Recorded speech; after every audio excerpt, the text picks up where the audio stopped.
di dalam perjanjian baru. Kitab Efesus pasal yang ketiga ayat 18 sampai 21. Kitab Efesus perjanjian baru, Efesus pasal yang ketiga ayat 18 sampai dengan 21. Kita akan baca secara bersama-sama dalam hitungan yang ketiga.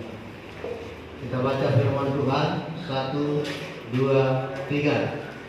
Aku berdoa supaya kamu bersama-sama dengan segala orang kudus dapat memahami betapa hebatnya dan kejadiannya dengan imannya dalam kasih Kristus, dan dapat mengenal kasih itu sekalipun ia melampaui segala pengetahuan.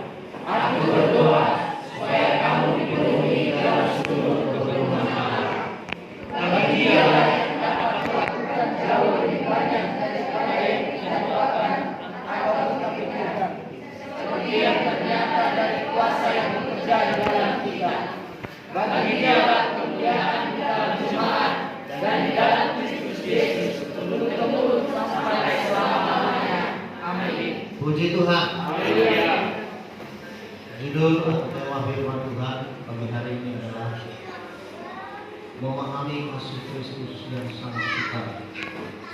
Atau hari ini kita belajar oleh Tuhan untuk lebih dalam sangat mengenal kasih Kristus. Karena orang-orang Kristen tidak semua paham dan seolah membuat suatu batas atau jarak yang bisa kita tempuh untuk menyentuh kasih Tuhan. Tetapi Bapak Ibu Saudaraku yang terkasih di dalam Tuhan, kasih Tuhan itu sekalipun mungkin kita berpikir akan berhenti sampai di situ pertolongan Tuhan. Tetapi saudara, firman Tuhan juga berkata bahwa bahasa roh akan berhenti, nubuat akan berakhir, tetapi kasih Allah tetap selama-lamanya. Puji Tuhan. Saudara, Paulus memberikan satu gambaran matematika rohani kepada umatnya di Efesus untuk memahami betapa panjangnya, lebarnya, tingginya, dan dalamnya kasih Kristus. Kepada jemaat Efesus, Paulus menjelaskan bahwa pengetahuan kita tentang kasih Allah itu sangat terbatas. Saya boleh gambarkan Bapak Ibu Saudara, kita sedang berada di dalam geometrinya Tuhan. Saya ibaratkan, saya tidak tahu ukuran gereja ini berapa, pastinya saudara katakanlah ini 10 kali 20 ya. Ini lebarnya 10, panjangnya 20, tingginya mungkin 3 meter lebih, 4 meter ke atas. Saudara yang dikasih dalam Tuhan, saya akan bisa melihat mulai dari sudut sana sampai sudut sana, saudaraku. Ukurannya berapa? Mungkin 10 meter. Dan panjangnya saudaraku mungkin 20 meter. Tingginya 4 atau 5 meter. Secara kasat mata saya bisa menjangkau itu, menelusuri sampai di situ ukurannya. Tapi Bapak Ibu Saudaraku yang terkasih dalam Tuhan, begitu pandainya seorang Paulus yang sangat cerdas. Dia berkata begitu panjang dan lebarnya, begitu tingginya dan dalamnya kasih Tuhan. Saudara, sebelum saya memberitakan firman Tuhan ini, saudara, saya menemukan kami sekeluarga saudara sampai Tuhan Tuhan ikut jolo dalam tahun baru tahun ini jemaat. Saudara, kami diuji oleh situasi hidup ini saudara. Dan iblis sepertinya berbisik, onak nina madam tolong itu HPO. Firman Allah ini mengenai saudara. Tapi iblis patahkan bisikan dengan firman Allah ini saudara, bahwa saya harus memahami perkataan Paulus, betapa panjangnya kasih Tuhan, betapa lebarnya kasih Allah, betapa tingginya dan dalamnya kasih Tuhan bagi hidup saya dan keluarga saya. membatasi kuasa Tuhan. Tapi kita membatasi kasih Tuhan itu seperti sampai di mana? Saya katakan saudara, kita sedang berada di dalam BUMN Tuhan. Ibarat dalam bangun ruang itu, kita berada di dalamnya. Tapi kita bisa mengukur kasih Allah itu ketika kita di dalam, tanpa menyentuh dari setiap sudut kasih Tuhan sampai setiap sudut kasih Tuhan. Allah itu begitu luar biasa. Sangat luas. Seorang Nabi Elia, Bapak Ibu Saudara, pernah menjangka atau mengukur sampai di mana kasih Tuhan. Seorang yang ada yang saudara bukan seperti kita. Nabi Elia adalah seorang yang mampu melakukan mujizat di dalam nama Tuhan Allah. Ketika di Israel sudah 3,5 tahun hujan tidak turun, itu karena perkataan daripada Elia. Tidak akan turun selama 3,5 tahun hujan di Israel, dan itu terjadi. Lalu kemudian saudara itu dia juga menubuatkan bahwa awan sudah mulai nampak gelap di langit, menunjukkan dan berkata kepada Absalom, kau makan dan minum pergilah dari tempat ini, karena hujan sebentar lagi akan turun. Dan hujan turun. Lalu saudaraku, dia menantang nabi-nabi baru. Tapi nabinya Raja Ahab. Dia menyuruh saudaraku, kalau engkau memang memiliki nabi yang benar dari Tuhan, buktikan sekarang ini, dan saya akan ambil juga dan Tuhan saya akan menunjukkan bahwa saya nabi yang benar. Ambillah kayu api untuk kita buat perapian pembakaran lupa untuk Tuhan. Lalu ketika nanti ada api menyambar membakar kayumu, dia katakan kepada Allah, itu tandanya Allahmu Allah yang benar. Lalu saudara gue berkasih di dalam Tuhan itu dilakukan oleh 250 nabi palsu. Ternyata saudara, sampai sore hari api tidak menyambar kayu api perapian persesembahan mereka kepada Allah mereka.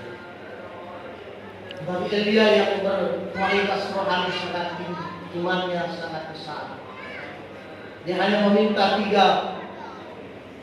buyung daripada air untuk disiram di atas kayu api semua.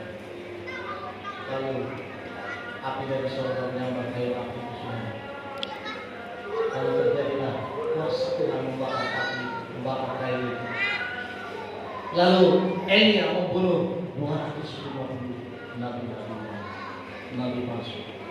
Nah, kalau kita berpikir secara logik, Nabi Elia tidak mungkin lagi depresi setelah membunuh nabi-nabi baru ini, karena istri Ahab Isabel berusaha untuk membunuhnya. Iko pamateo ko halorena. Bunuh dari 250 malam. Kalau kita lihat saudara, Elia seorang pembuat mujizat itu sudah ternyata dia manusia biasa. Dia membatasi kasih Allah, membatasi kuasa Tuhan. Dia masuk ke dalam padang gurun saudara. Dia lari dari tempat itu. Dan dia berkata kepada Tuhan, lebih baik ambillah nyawa ke Tuhan. Aku sudah dikejar-kejar oleh Isa dan Tuhan. Sudah mengajar kasih di dalam Tuhan. Ternyata seorang Elia pun tidak bisa memahami betapa panjangnya kasih Tuhan, betapa lebarnya kasih Tuhan, betapa tingginya kasih Tuhan kepada dia, betapa dalamnya kasih Tuhan kepada dia, sehingga ketika dikejar-kejar Isabel pun, Bapak Ibu Saudara, kasih Allah itu masih mengampuni dia. Lalu saudara, Tuhan membukakan dia, memberikan dia roti dan air dalam tubuh, dan menyuruh dia untuk berangkat untuk memberitakan firman. Saudara yang dikasih dalam Tuhan, seringkali kita hampir-hampir kehilangan harapan di hidup kita saudara. Tapi saudara hari ini datang mengurusi anak-anaknya. Dan kau berkata, lo masuk ini namanya. Saudara punya kasih di dalam Tuhan.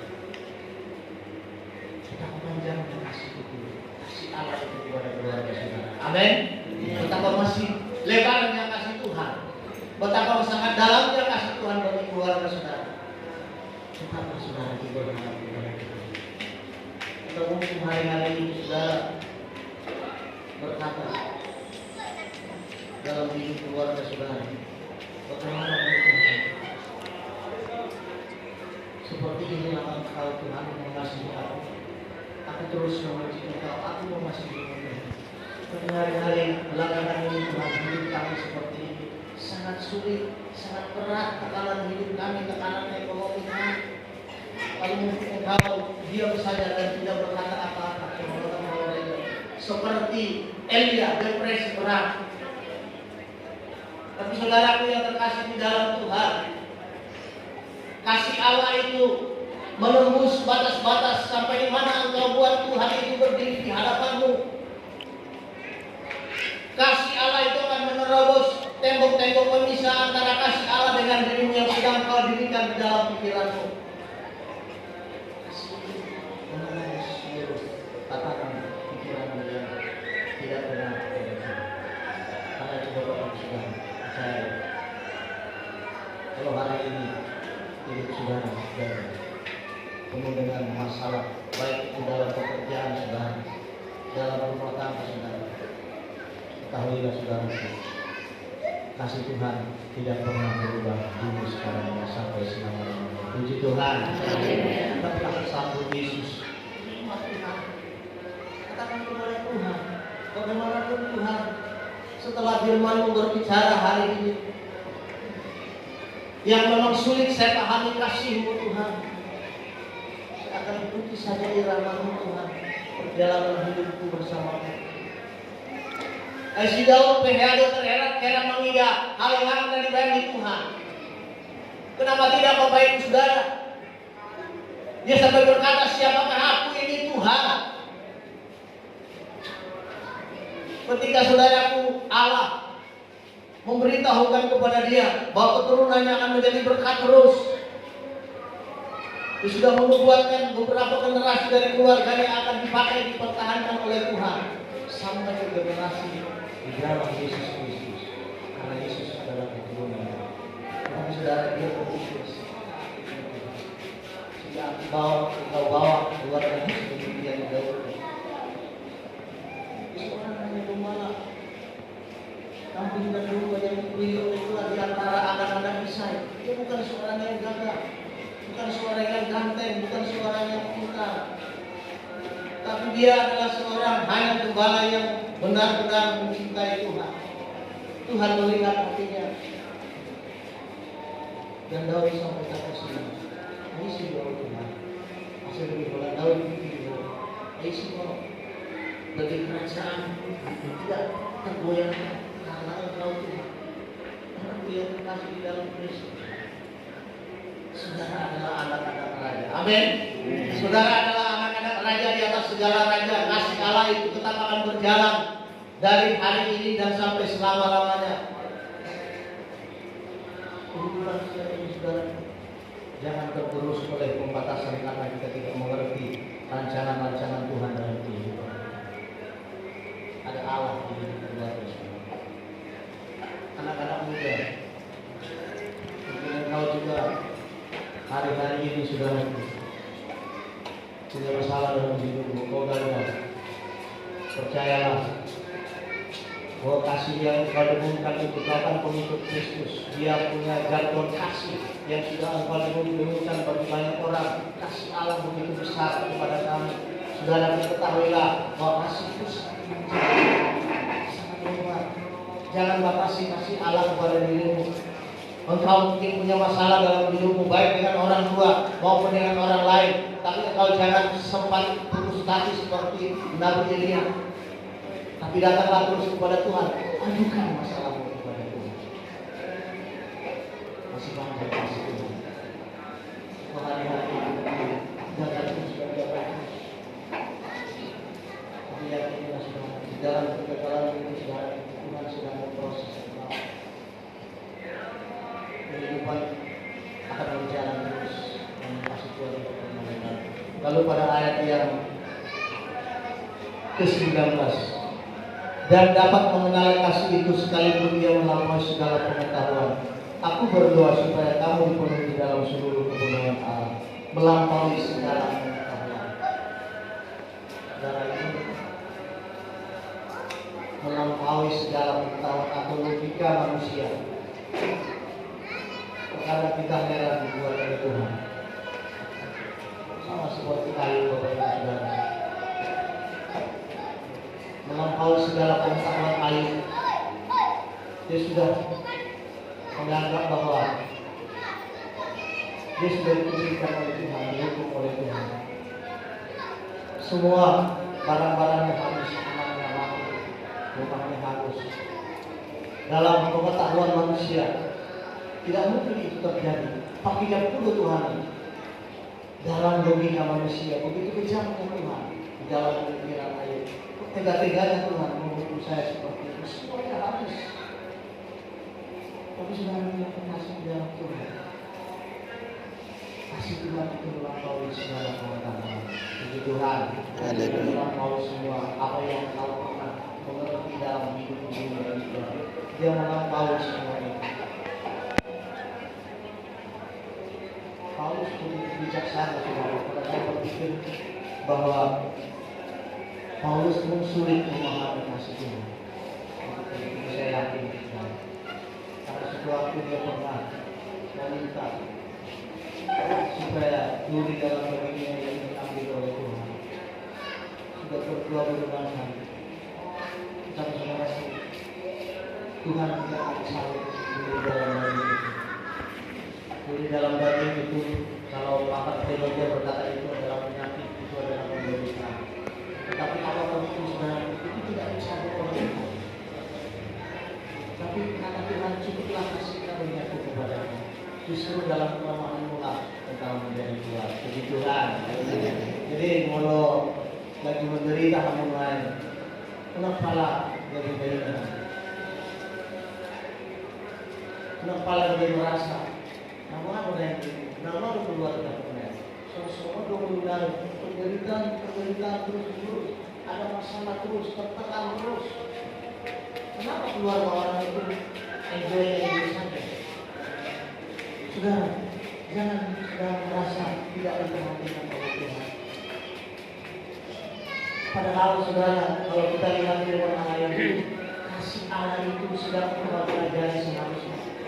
Disitulah kau mulai melihat bahwa sebenarnya Allah itu Allah yang penuh dengan kasih, yang berusaha untuk menegakkan imanmu semakin kokoh di hadapan Tuhan, yang membuat keyakinanmu kepada firman Allah semakin hari bertambah-tambah. Seharusnya ketika kita menderita, kita harus bangga dengan Tuhan, karena kita sedang dibentuk oleh Tuhan. Kau akan semakin taat kepada Tuhan. Kalau betul berbagi di kita, saudara semakin menjadi kudus, semakin kita menderita. Saya pikir baru kita akan semakin mencari dunia. Tapi semakin menderita oleh karena Tuhan, oleh karena rencana Tuhan, maka dia terus akan mencari Tuhan. Itu keuntungannya orang yang sudah dipenuhi oleh Tuhan. Dia akan terus mencari Tuhan. Tapi kalau saudara belum merasakan kuasa Tuhan dalam hidup kita, saudara menderita, saudara bisa lepas kendali. Saudara akan menjauh dari Tuhan. Ayo baik namulo taberet do akan aposya. Walau di mana beberapa tahun aktif beribadah, tapi tidak ada aral dari pekerjaannya yang menghalangi dia untuk beribadah, tapi dia tidak mulai dari ibadah Tuhan. Kita lihat pada contoh kasus orang-orang percaya bahwa dia tidak kuat mengikuti bagaimana panjangnya kasih Tuhan. Sekolah sekolah viola ini dia naik kajian kalau dari bakat Tuhan, dia tidak mampu berkata-kata seperti itu kepada Tuhan. Dia tidak mampu menunggu di persimpangan itu Bapak Ibu Saudara untuk menantikan Tuhan sedang memegang tangannya. Dia mau beranjak dari persimpangan itu menyeleweng dari jalur Tuhan, dari jalan-jalan kebenaran dan hidup. Dia mau beranjak dari situ dan berkata tidak enak lama-lama di dalam jalan Tuhan. Kalau dia keluar dari garis yang sudah ditunjukkan oleh Tuhan, banyak orang yang mundur dari Tuhan. Tidak kuat. Anda memang berat ke dalam Tuhan. Ada yang orang biar ngomong, beratnya seperti apa? Beratnya enak ikut. Tidak boleh ikut. Apalagi kita pikuli lebih baik saat tempat ditunjukkan oleh Tuhan kemana kita pikul sampai di mana beban itu. Begitu kita lepaskan beban itu, kita merasakan sukacita dan damai sejahtera. Puji Tuhan. Itulah anak Tuhan. Ketika kita sudah memikul beban itu begitu berat, dan kita berkata sudah letakkan di situ. Sangat damai sejahtera. Rasa orang-orang yang percaya. Saya merasakan itu. Tapi kita tidak mau memikul saling kita ibu saudara. Gengsi. Nggak mungkin deh aku seperti ini. Masa aku orang percaya seperti ini? Malu dong sama orang lain. Saudara, sekalipun engkau letakkan beban itu, engkau melainkan berjalan, tidak punya beban. Tapi percayalah saudara, hidup akan hampa, tidak punya apa-apa dengan Tuhan. Zaman sejahteramu akan hilang, emosionalmu semakin meningkat, sungut-sungutmu akan bertambah-tambah. Haleluya. Kita percaya. Jangan kita memiliki hal seperti ini. Kita harus berjalan bersama Tuhan. Jangan kita hanya panjang dan lebarnya seperti hari lebarnya. Yang sering menunjukkan kita harus mengikuti berapa panjang kasih Tuhan. Seperti saya katakan dari semula tadi saudara. Mungkin kita lihat secara kasat mata hanya 10 meter lebarnya. Tapi kalau kita punya penglihatan rohani, ternyata Tuhan begitu jauhnya di sana menanti kita, melebihi dari 10 meter itu Bapak Ibu Saudara, yang dapat kita saksikan dengan kasat mata ini. Lalu saudara terlihat secara tak kasat mata, kita melihat bahwa ada Yesus di ujung sana sedang menanti untuk menantikan saya dan saudara tetap berjalan untuk sampai ke garis finish. Puji Tuhan. Soalnya Petrus kita yang melorong belakang sama dalam dia, tapi takut Tuhan mana? Alami melong Tuhan nama Tuhan. Ketika dia sudah mulai tenggelam, dia tidak percaya, dia tidak yakin kasih Tuhan itu. Tapi dia tahu imannya sampai di mana. Lalu dia membuat Petrus bisa ditolong oleh Tuhan karena kasih Allah karena itu saudara, sebagai Allah yang selalu memberikan jalan-jalan bagi hidup, engkau sudah mungkin sampai kepada titik nadirmu yang paling terendah, titik nadir imanmu sudah sangat masuk dalam yang sangat rendah, tidak ada lagi pengharapan. Tetapi lihatlah belajar dari Sadrak, Mesak dan Abednego. Secara pengetahuan saya dan saudara, mana mungkin lagi Sadrak, Mesak, Abednego itu akan diselamatkan? Sudah ada api yang menyala-nyala, luar biasa apinya di depan dia, dan hukuman tidak bisa dielakkan dari seorang Nebukadnezar. Tidak ada satupun yang bisa membantah kita Nebukadnezar. Walaupun Tuhan tidak menolong, kita tetap memuji Tuhan. Dan dia percaya saja bahwa panjang, sangat lebar, sangat dalam kasih Tuhan dalam hidup Sadrak, Mesak dan Abednego, sehingga dia bisa lolos dari perapian api yang menyala. Puji Tuhan. Saudara, apa yang menjadi persoalan hari ini? Ahado masalahmu, ekonomi do, keuangan do, dana do nasubuya jaro, suami do nasubuy dohon nasarpak, bergandeng tangan menjauhi Tuhan. Saudara, jangan berhenti engkau melihat seberapa panjangnya kasih Tuhan. Dia sedang menanti di ujung jalan. Doa-doamu yang dia mau dengar dari saudara, sampaikan saja kepada Tuhan. Kasih-Mu begitu luar biasa Tuhan. Aku tetap menantimu. Sekalipun itu di luar pengetahuan saya, kemampuan saya Tuhan. Tapi hari ini Bapak Ibu Saudara yang terkasih di dalam Tuhan, kita belajar dari firman Tuhan. Kita bisa mungkin kehilangan kesabaran Bapak Ibu Saudara terhadap seseorang yang mungkin sudah menjengkelkan saudara. Tapi kalau kasih yang panjang itu dalam hidup saudara sudah hadir, sudah menjadi bahagian kehidupan saudara. Kejengkelanmu Tuhan akan tembuskan dengan kasih Tuhan. Dia bisa melewati batasan rasa jengkelmu itu saudara. Tuhan bisa melewati perbatasan sampai mana engkau mengampuni dia. Kasih Allah itu terus menerobos dan engkau sudah berkata, olah nikmat mulai tapi hadiah dipotong, tapi hadiah kecewa. Kau sudah berhenti di sana. Tapi kalau kasih Tuhan masuk dalam hidup saudara, dia bisa melewati perbatasan di dalam hatimu yang sudah kau pakai. Puji Tuhan, Tuhan membereskan semua itu. Kalau kita punya kasih yang sempurna, kasih yang abadi, itu kasih yang sempurna. Anak-anak muda harus belajar dari kasih Tuhan. Kalau Tuhan mengasihimu, kasihilah Tuhan. Kalau orang tuamu mengasihimu, kasihilah orang tuamu. Allah terus memantau saudara, anak-anak muda. Sungguh dia sangat mengasihi anak-anak muda.